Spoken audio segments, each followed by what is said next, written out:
Forced he was to be his mother's husband. The most disturbing case ever revealed in the U.S., this phrase echoed through the corridors of the Louisville court, Kentucky, in March of 1963. It was then that one of the most shocking documented cases of consanguinity in American history came to light from the depths of the Appalachia Mountains, where generations of geographical isolation had created closed communities. For over 4 decades, the Harrington family had lived in absolute secret. Our understanding of the limits of human degradation would be forever changed by what happened on this rural property of 200 acres. Just 16 years old in 1943, Thomas Harrington was forced by his own father, Jeremiah Harrington, to assume marital responsibilities with his mother, Martha, following the patriarch's premature death in a mining accident. What began as a distorted tradition for maintaining a pure lineage turned into the most unimaginable nightmare a family could live. Hidden between centenary oak-covered hills and surrounded by a constant mist that seemed to protect its darker secrets was the Harrington property, 15 kilometers from the nearest city, Pineville. There, far from the eyes of society, 3 generations lived under rules created by the family founder, Ezekiel Harrington, who had arrived in the region in 1897 obsessed with preserving what he called blood purity. Having lost her husband in a collapse in the local coal mine, Martha Harrington was 34 in 1943. With 5 children to raise and no financial resources, she found herself trapped by the family traditions imposed by her deceased father-in-law. Chosen to assume the role of family protector was Thomas, the eldest son, a cruel euphemism for what would truly happen over the next 20 years. A shy, blue-eyed boy with brown hair, described by neighbors as such, young Thomas had no choice. An environment where resistance was impossible was created by the social pressures of the time, combined with geographical isolation and financial dependence. A union that violated all known social and moral norms was what he was forced to accept. The family managed to maintain appearances during the early years. While Martha took care of her younger children, Thomas worked the small family farm, cultivating corn and raising some head of cattle. To the few neighbors who occasionally visited, they were merely a mother and son struggling to survive after a family tragedy. But the truth was much more disturbing. Her first child with Thomas had been born to Martha in 1945. A girl, called Sarah, was born with severe facial deformities and learning difficulties. The devastating effects of consanguinity were already indicated by Sarah's physical characteristics: closely set eyes, a cleft palate, and compromised mental development. A boy named David was born in 1947, the second child, who developed chronic breathing problems and frequent seizures. More and more evidently, the effects of endogamy began to manifest itself, yet the family remained isolated, without access to appropriate medical care or external guidance. Check to see if you're already subscribed to this channel to discover other equally disturbing cases that have remained hidden for decades. Stories that society preferred to forget, but which need to be told to understand the limits of human degradation. By 1950, 7 years after this forced union began, the effects of consanguinity on the Harrington family had become impossible to ignore. 4 children with Thomas had been born to Martha, now 41, each with deformities and health problems more severe than the last. The third child, Michael, was born in 1949, a child who could never walk properly due to malformations in his lower limbs. Its legs were disproportionate to its body, and its feet had fused toes, a condition known as syndactyly, common in cases of close consanguineous relationships. Severe microcephaly was what Rebecca, the 4th child, was born with in 1952. Significantly smaller than normal, her head indicated compromised brain development. She never learned to talk or feed herself, remaining in a vegetative state throughout her brief life of just 8 years. Signs of mental deterioration began to show in Thomas, now 23. The psychological weight of his situation, combined with the pressure to support a family under such adverse conditions, was charging its price. He developed episodes of erratic behavior, alternating between periods of absolute silence and explosions of anger directed at his own children. A scenario of progressive isolation is what the Harrington property had become. The children rarely left the farm, and when they did, they wore hats and clothes that hid their deformed features. A rigid control system had been developed by Martha, prohibiting any interaction with strangers and keeping the children busy with housework to prevent them from exploring beyond the property limits. An unannounced visit to the Harrington farm was made by the local church pastor, Reverend William Patterson, in 1953. He was deeply disturbed by what he found: children with obvious deformities, precarious living conditions, and an environment loaded with tension and fear. While Martha explained the children's conditions as God's will, something in the family's behavior alarmed the religious man. A physical resemblance between Thomas and the younger children was noticed by Reverend Patterson, far more than would be expected in a half-sibling relationship. More intensely appeared the family's characteristic blue eyes, and certain birthmarks were statistically impossible in a normal family. Rebecca had one of her seizures common in children with severe microcephaly during this visit. Though Reverend Patterson offered medical help, Martha refused categorically, claiming doctors wouldn't understand the family's special condition. Even more suspicions about what was truly happening on that isolated property were raised by this refusal. Local church records indicate that Reverend Patterson tried to make more visits in the following months, but he always found the family absent or too busy to receive him. Theories about family curses and divine punishments began to be murmured by the region's religious community about the Harringtons. The fifth child, James, was born in 1954, presenting the most severe set of deformities yet seen in the family. His hands had only 3 fingers each. Heterochromia meant his eyes were different colors, and he developed a cardiac condition that severely limited his physical activities. James rarely cried or showed emotion, remaining in a state of apathy that worried even Martha. A severe drought came to Kentucky in 1958, forcing many rural families to seek government help. Having been able to stay isolated for 15 years, the Harrington family finally had to interact with external authorities when Martha was forced to request food assistance at the Pineville Social Services office. The social worker responsible for the case, Dorothy Mills, a 45-year-old graduate of the University of Louisville, was immediately alert when she first saw the Harrington children. Patterns she had studied in cases of consanguinity during her academic training were consistent with their physical deformities. Dorothy noted that Sarah, now 13, had not only facial deformities but also a characteristic speech pattern of severe intellectual disability. David, 11, breathed with difficulty and had frequent fainting episodes. Michael, 9, needed support to walk, and James, 4, remained completely apathetic throughout the interview. Inconsistencies in the family documents were discovered by Dorothy during the routine investigation to approve social assistance. While the birth records of the youngest children listed Thomas as the father, there was no marriage record for Thomas and any woman. Contradictory and evasive explanations were given by Martha when asked about the children's mother.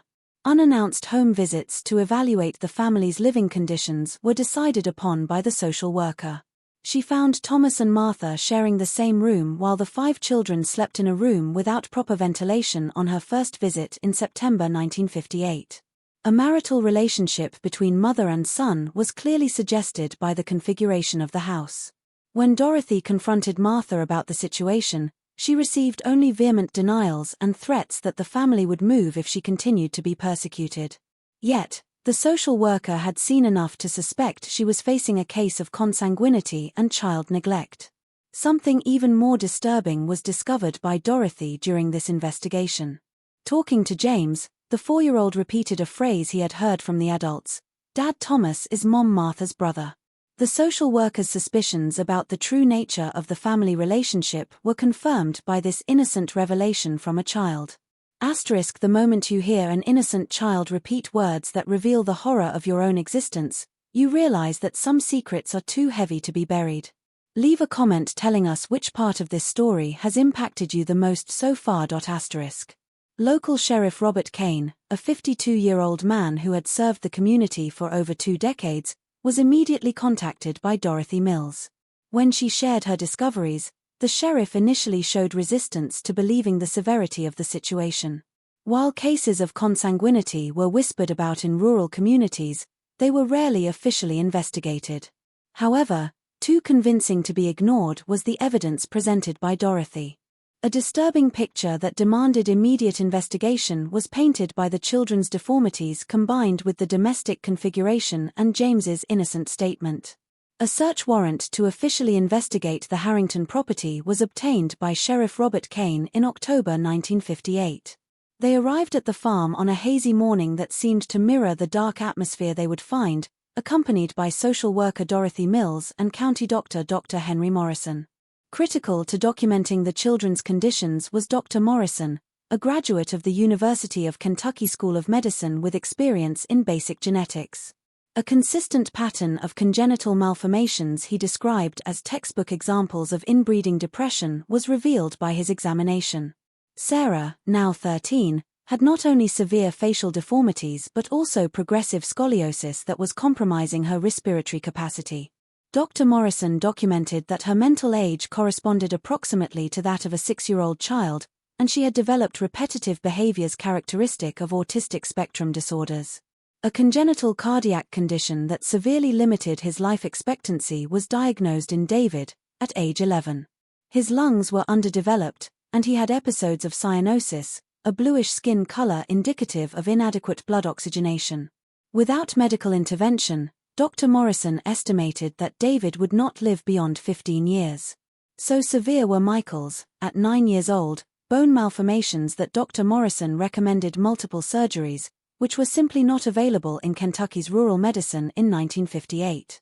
His legs were of different lengths, and his hips were misaligned in a way that caused constant pain.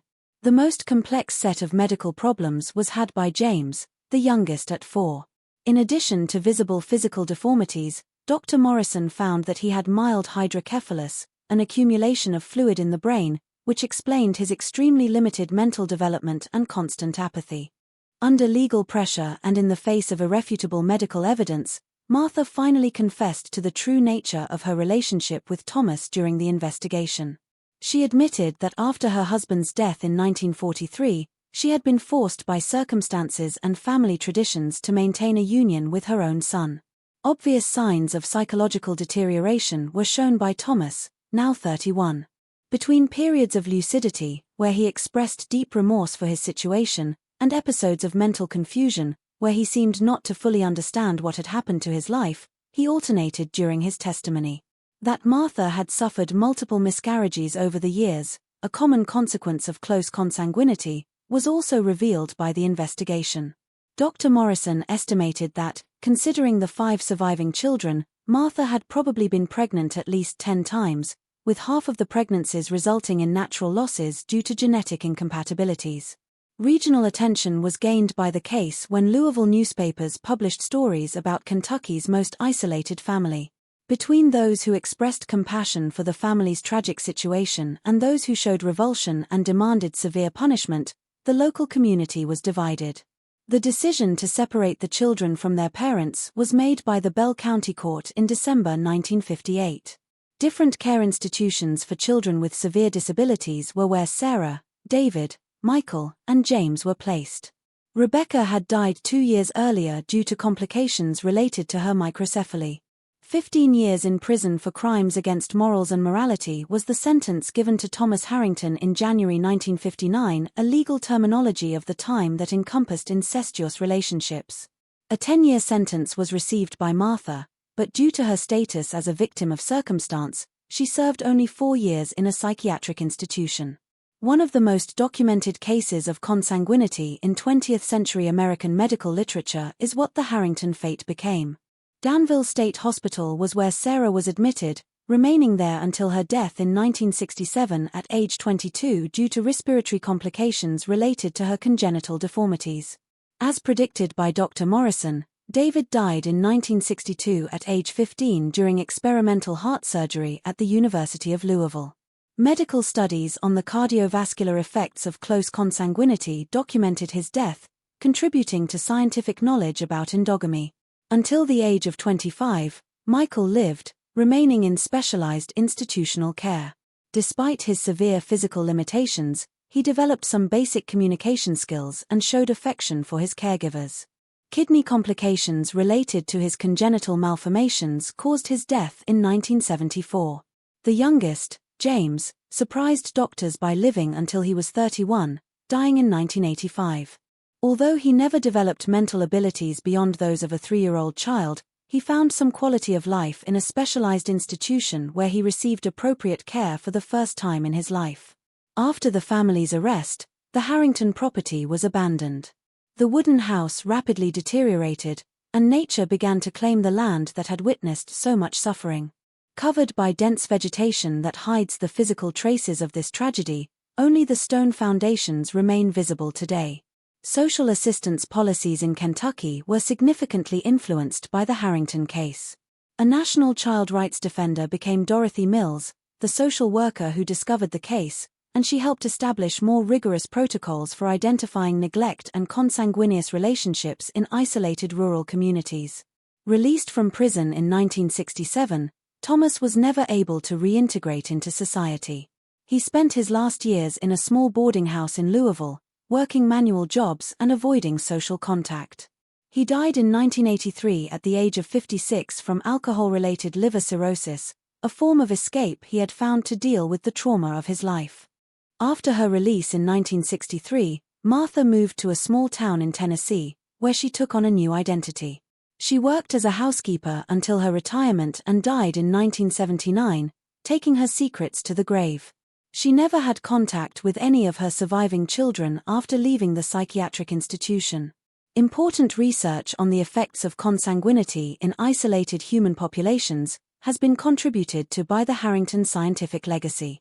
Early identification protocols for endogamy-related malformations have been helped by medical studies of the children, influencing public health policies in rural communities.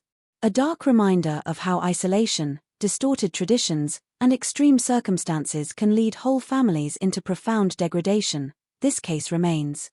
The highest possible price for traditions that prioritized blood purity over basic human well-being was paid by the Harrington family. Asterisk if you've watched this far, it's because you like this story. Leave a comment saying, "I watched here," so I can meet you and know who really likes the stories here on the channel. Subscribe to discover other equally disturbing cases that have remained hidden for decades. Leave your like if this story has impacted you, and share it so that more people will know these accounts that society preferred to forget, but which need to be told to understand the limits of the human condition. Asterisk.